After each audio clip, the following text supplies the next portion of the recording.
Alrighty, so today we are going to be talking about some of the best aging units in Dokkan history, some of the characters that the game just could not power creep. Now, when we go over this list, keep in mind that there are a lot of characters in this game, and I'm probably not going to be able to cover literally every single one, so if there is one that I miss, go ahead and leave it in the comment section below, and there is going to be characters, the characters that won't be on this list are characters that I think will age well, but they just haven't yet because they are too new.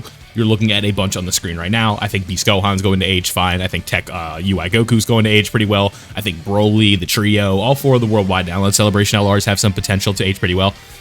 So just keep that in mind as this video goes on, that this is not going to be very many new units on this list, just because of how things have played out, right? They just haven't aged yet. They're new. So keep that in mind as we go through this video, and also remember that there is I'll try to explain why they've aged well, and keep in mind, just because they've aged well doesn't mean that they're like meta relevant now. So with all that being said, let's go ahead and get into today's list, and if you find yourself enjoying it, don't forget to leave a like before you go. Now, getting started, the subject of yesterday's video, TEQ Ultimate Gohan. This is a character that aged extremely well, and a common theme you will see in this video is damage reduction as well as stacking. Stacking was this character's claim to fame, you know, greatly raising attack and defense on their super attack, having the guard against all attacks. This was a character who came out at the end of 2020 and survived multiple metas after that, you know, with the Worldwide Download Celebration one being like mainly like the Goku event being like hard content, and Extreme Super Battle Road being like, you know, the two big things, being like difficult content, some Infinite Dragon Ball history. Those were pretty much the difficult events at the time, because it's just like the, you know, the God event didn't exist yet. Red Zone didn't exist yet. Blue Zone, the Shadow Dragon event. It was really still a SBR, ESBR dominated meta, and this was a character that worked just fine in there. You know, you think about like Savior's Extreme Super Battle Road, this was a character that you were running in there. But I don't believe that one came out until a little bit after this guy released, but it doesn't really, because like when they introduce a category, like they don't usually get like a Super Battle Road stage right away, so keep that in mind. So the pre-EZA version of this character, I think, was pretty well designed. You can tell like this is one of the best designed passives in the game, and it's very simple, right? Like this is what 2020 passes were kind of closer to. You know, you didn't really need much. You guard all attacks, you get extra attack when guard's activated, so you know when you get hit, you get that guard, and then you just stack. And if you potentially need that extra buff of defense in the turn, you transform into Ultimate Gohan. You become potentially effective against all types on the first turn, I believe it is, when only facing one enemy, right? So when you you get there, you get extra guard, extra stats, right? But the issue is, obviously, you are not going to be stacking anymore. So if you were like in a I need to win the fight right now situation, you need to go effective against all types, you would transform into Ultimate Gohan and you would be good to go. So again, I did a whole video breaking down how this guy broke the game when he came out, just because of the unconditional guard that he had yesterday. Again, that was a mechanic, like moving forward, it is like one of the rarest things that a character just has permaguard now. That's just not really what it, like, it's just not a thing, and it is because of this character, because, you know, people, when he was like, when the Hybrid Saiyan team was kind of like meta, right? This, not in like a legend sense, but like, the Hybrid Saiyan team was like, a lot of people were running this setup, because it would be like a turtling kind of setup with low HP, but like defensive stackers, a lot of defensive stackers on this team that you could run, and a lot of those units did end up aging pretty well. So, TEQ Ultimate Gohan, you guys know how he works. Let's go ahead and move on. Coming in at my second spot, these are not in order, by the way, we have AGL Super 17. Nobody beats him when he is Super 17, right? This character ended up aging pretty well. This was one of the 120% EZAs. The 120% EZAs were a very interesting concept, because we had started off that list, and he won't be on here, by the way, but TEQ Super Saiyan 3 Broly comes out, and, you know, we have this issue where, like, he's still losing orbs on, or defense on orbs, right? And it's kind of like, oh, okay, so these characters are all still going to have a flaw when they get their EZA, because the 120% EZAs were a pretty, like, a big deal, right? Because of, like, the second anniversary Super Saiyan 4s were on that list. We had Super 17. We had, which Gotenks was it? It was the Physical Gotenks, I believe, was on there. Physical Cooler. We had a Vegito, if I'm not mistaken. A lot of different 120% leads were getting their EZAs, and this was one of them. This is one of the good ones, right? Because this guy got his EZA, and then it was like, oh, so Broly just sucked. Like, that was the kind of the whole issue, right? So This character, damage reduction is king. He had 40% damage reduction at the time, very good. Getting extra attack buffs, and then he gets his EZA, and then we still have extra defense, and then an additional damage reduction up to 30% with each attack received. So we're up to 70% damage reduction, and then we're also getting some Target Goku ally support, which isn't bad if you're running him alongside like another Super 17 or something like that. So nothing too crazy, but again, I do think that this character aged very well. Like, this was somebody who EZA'd in 2020, and you could get away with running this guy in like the Omega Shenron red zone. So that is a sign of a character aging pretty well. And he also just kind of works well on the teams that he was on. Like, when you think about teams like androids and human deeds, you know, like fused fighters, you could potentially like sneak him on, right? GT bosses, Target Goku, artificial life forms, like, you know, some of these teams were not like teams like they are now, right? Like Cell Max and the Gammas did not exist when this character was running around, right? So definitely a very good character, but nothing too crazy, right? He didn't break the game in the same sense that TEQ Ultimate Gohan did, but he definitely aged very well.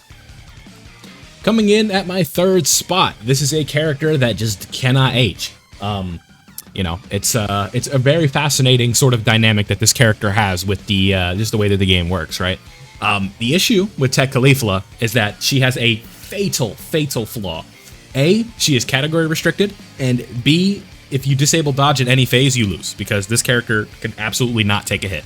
So this character, still to this day, in a vacuum, can be used. This character is efficient in blue zone stages against pure Saiyans. Like, she can still be used and do just fine. And the beauty of it is, it's her SSR as well as the TUR version has the same defensive mechanic that you're looking for, and that is a guaranteed dodge against pure Saiyans or Universal Survival Saga enemies. So, what does that mean, you might be asking? Well, I'm glad you asked. That means she cannot be touched against pure Saiyans, against Universal Survival Saga. This character released in 2020. I believe this is global release date. No, this is definitely not global release dates. Oh, is it? August 10th, 2020. Yeah, that sounds about right. This is probably the TUR version. I'm sorry, the dates on Dokkan info could be confusing at times, but either way, right, this character, you know, gets their release date on August of 2020, right, the TUR version or whatever, and she comes out, and it hasn't aged one bit, and it's literally just because, like, that guaranteed dodge proc, it can't be touched, right? Like, there's nothing you can, the only thing you can do to disable, like, to counter this character within the game is literally take away the mechanic, right? Because running her in her limited setting, she does exactly what she's supposed to do, and she will always do that. So for as long as this game goes on, and there is just a straight line of pure Saiyans or Tournament of Power enemies, and dodge isn't disabled in any of the phases, this character is going to be useful. So no matter what they do, they cannot power creep this character until they just power creep dodging entirely and just get rid of it, right? Which I don't think they'll do, but it's just the way that the game is designed. So this character is still aging perfectly, like, because she does exactly what she is supposed to do, right? Like, she is designed to do one thing, and she excels in that role. So this character is going to continue to age very well, and there's not really much they can do, assuming that not literally every fight in the game just disables dodge at one point. So TEQ Caulifla, an ace, the queen of the God event, really, just like, you run her on the God event, like, this is what the no item strategy was for the God event, right? You run her on the Vegito team, or you run her, whatever team you're using, you run her no matter what, right? Unless you're doing category missions, like, this is a must-run character because they literally cannot take damage. So, moving on, I believe this is the most recent unit on the list, but TEQ Orange Piccolo.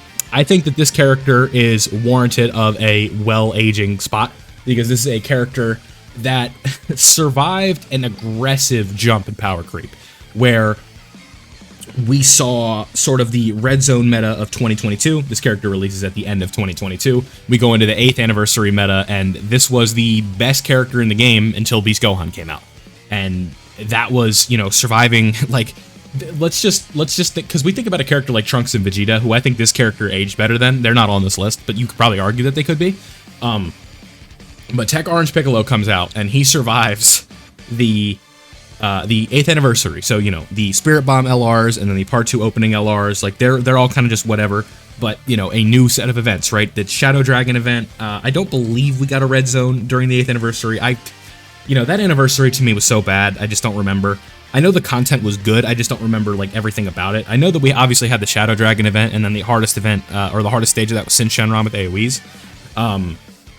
But this Piccolo why did he, like, let me stay on topic here before I go on a tangent. He survives the Saiyan Day kind of jump with God Goku and stuff like that. We go into Golden Week, still the best unit in the game. You could argue Bulma, but I'm taking Piccolo.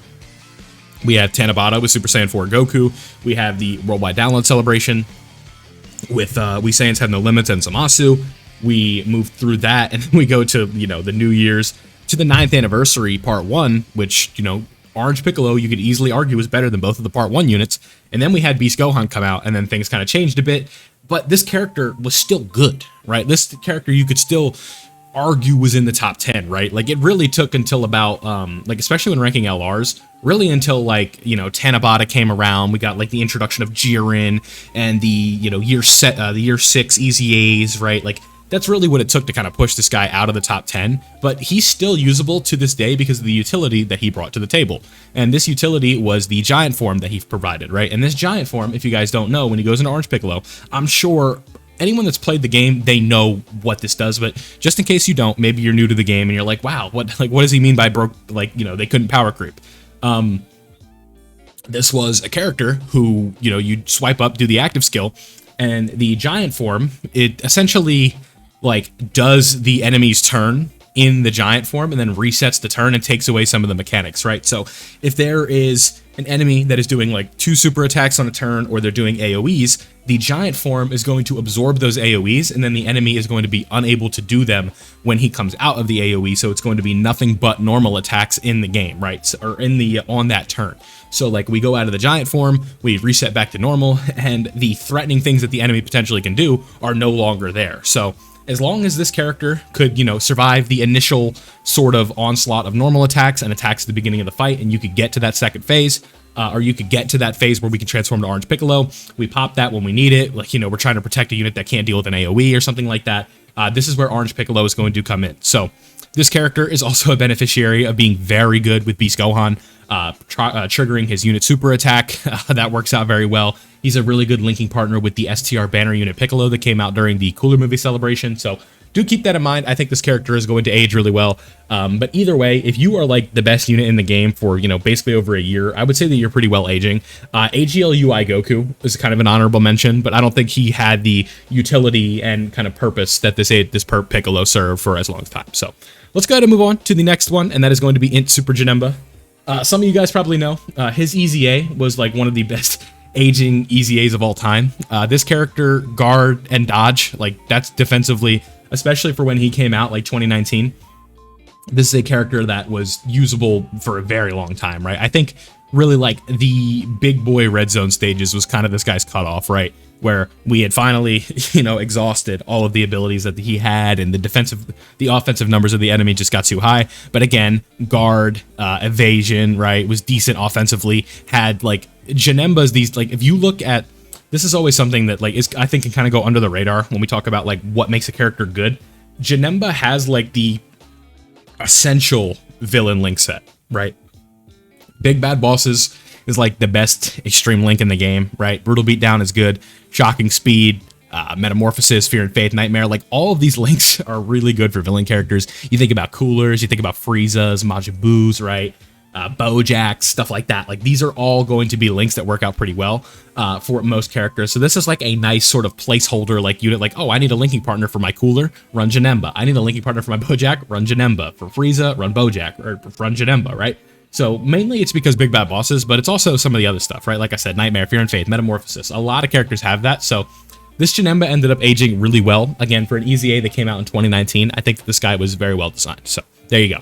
Let's do some honorable mentions here. Well, let's not do some honorable mentions. Let's do this guy first. So AGL Gohan, pre-Easy A version.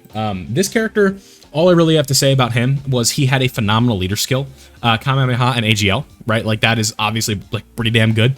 And with Kamehameha, right, like, it was always just a really good team because premium releases tend to err on the side of Kamehameha, right? We think about fusions, we think about like UI Gokus, you know, Super Saiyan 4 Gokus. These are all characters that are going to sort of, you know, work together. I don't know how to word it, right? But like work together well on this team.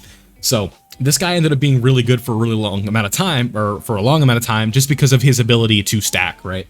Stacking on both of his super attack effects, had a really good leader skill.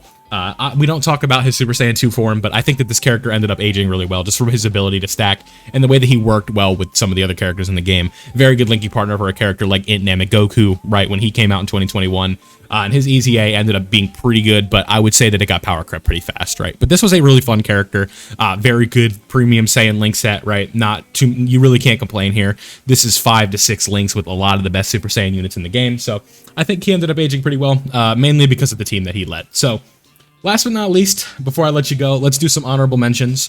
The first one, I think, is going to be this Frieza with his EZA. The issue with him, to me, is just that HP threshold can be a bit of a pain, right? Like, you lose that and you're cooked, right?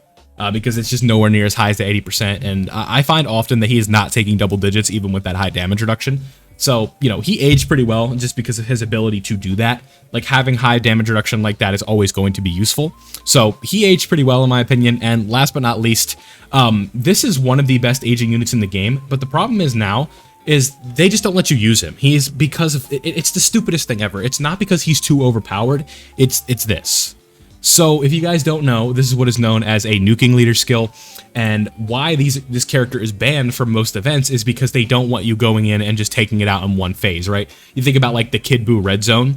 He is banned in there because you can potentially bring like an AGL unit with this leader and just nuke the event and clear it in one turn, right? Compared to like, you know, they don't want you beating events in one turn, right? Because then it's just like, why would you summon on a banner when you can just run something under this leader skill, do like a, you know, a 400 million attack stat and just win the fight in one turn, right? That's just not how they want you playing the game. So keep in mind, this character is banned from a lot of events that you want to run him in, despite not being overpowered one bit. It's just the dumb leader skill. They changed this. If they could just like update this leader skill and just make him like extreme AGL 110 or some nonsense like that, like we'd be in business. So when you can run this character, he is insane. Just because like you could still use him to this day. 90% damage reduction is 90% damage reduction. So there we have it. 10, I don't even know. I didn't even do a list, right? Just units that Dokkan could not power creep. Some of the best aging characters in the game's history. Again, there's a lot of these, so let me know down below which ones that I missed. I genuinely just kind of thought about it for a little bit and tried to think of as many as I could. And again, you know, we try and stick to the stuff like, you know, especially the content on this channel is centered around like free-to-play units and stuff like that, and, you know, how to help free-to-play players. So haven't been covering like best aging units or anything like that. So like I said, if I did miss any, let me know down below. If you did enjoy the list and enjoyed this kind of blast up from the past, don't forget to leave a like and subscribe if you are new around here so you don't miss out on any of the Dokkan content that I'm posting. Thank you guys for watching and your time, and I'll see you all in the next one.